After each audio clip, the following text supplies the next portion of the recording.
Selamat pagi jemaat yang dikasihi Tuhan. Dalam salam pagi hari ini, mari kita melanjutkan pembacaan firman Tuhan dari kitab Kejadian pasal yang ke-40. Sesudah semuanya itu terjadilah bahwa juru minuman Raja Mesir dan juru rotinya membuat kesalahan terhadap tuannya Raja Mesir itu. Maka murkalah Firaun kepada kedua pegawai istananya, kepala juru minuman dan kepala juru roti itu. Ia menahan mereka dalam rumah kepala pengawal raja, dalam penjara tempat Yusuf dikurung.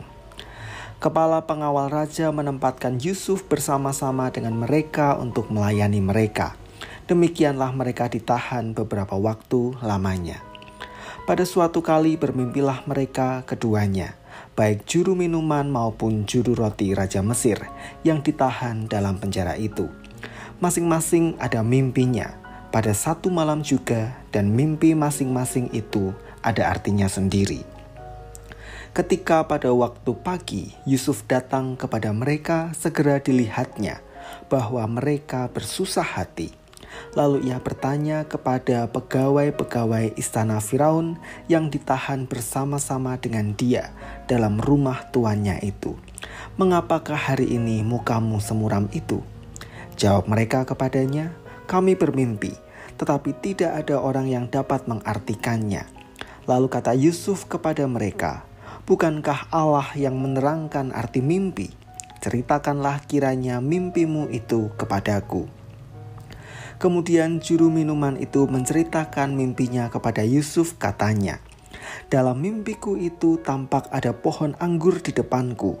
Pohon anggur itu ada 3 carangnya, dan baru saja pohon itu bertunas, bunganya sudah keluar, dan tandan-tandannya penuh buah anggur yang ranum. Dan di tanganku ada piala Firaun. Buah anggur itu kuambil, lalu kuperas ke dalam piala Firaun. Kemudian kusampaikan piala itu ke tangan Firaun." Kata Yusuf kepadanya, "Beginilah arti mimpi itu. Ketiga carang itu artinya 3 hari. Dalam 3 hari ini Firaun akan meninggikan engkau dan mengembalikan engkau ke dalam pangkatmu yang dahulu. Dan engkau akan menyampaikan piala ke tangan Firaun seperti dahulu kala, ketika engkau jadi juru minumannya. Tetapi ingatlah kepadaku apabila keadaanmu telah baik nanti. Tunjukkanlah terima kasihmu kepadaku dengan menceritakan hal ihwalku kepada Firaun. Dan tolonglah keluarkan aku dari rumah ini. Sebab aku diculik begitu saja dari negeri orang Ibrani. Dan di sini pun aku tidak pernah melakukan apa-apa yang menyebabkan aku layak dimasukkan ke dalam liang tutupan ini." Setelah dilihat oleh kepala juru roti betapa baik arti mimpi itu, berkatalah ia kepadanya, "Aku pun bermimpi juga. Tampak aku menjunjung 3 bakul berisi penganan. Dalam bakul atas ada berbagai-bagai makanan untuk Firaun, buatan juru roti. Tetapi burung-burung memakannya dari dalam bakul yang di atas kepalaku." Yusuf menjawab, "Beginilah arti mimpi itu. Ketiga bakul itu artinya 3 hari. Dalam 3 hari ini Firaun akan meninggikan engkau tinggi ke atas dan menggantung engkau pada sebuah tiang. Dan burung-burung akan memakan dagingmu dari tubuhmu." Dan terjadilah pada hari ketiga, hari kelahiran Firaun. Maka Firaun mengadakan perjamuan untuk semua pegawainya. Ia meninggikan kepala juru minuman dan kepala juru roti itu di tengah-tengah para pegawainya.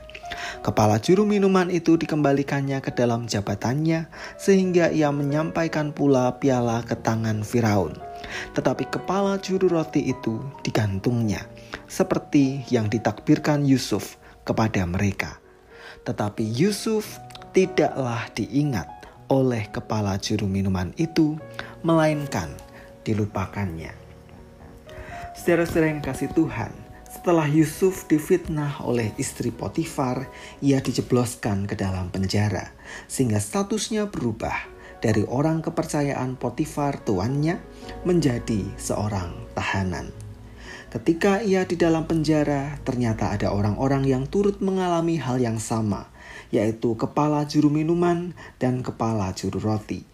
Keduanya orang kepercayaan Firaun, tetapi setelah didapati melakukan kesalahan, mereka pun dimasukkan ke dalam penjara bersama Yusuf. Diperjumpakannya mereka dengan Yusuf ternyata membawa keuntungan, baik bagi juru minuman dan juru roti. Keduanya mendapatkan mimpi di malam yang sama, dan tidak seorang pun dapat mengartikan mimpi itu. Kebingungan itu membuat keduanya bersusah hati, dan Yusuf menyadarinya. Maka Yusuf dengan maksud baiknya dan pertolongan Allah mengartikan setiap mimpi dari kedua orang itu.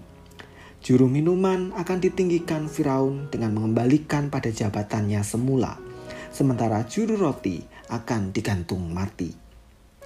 Kedua arti dari mimpi itu pun digenapi tepat 3 hari kemudian.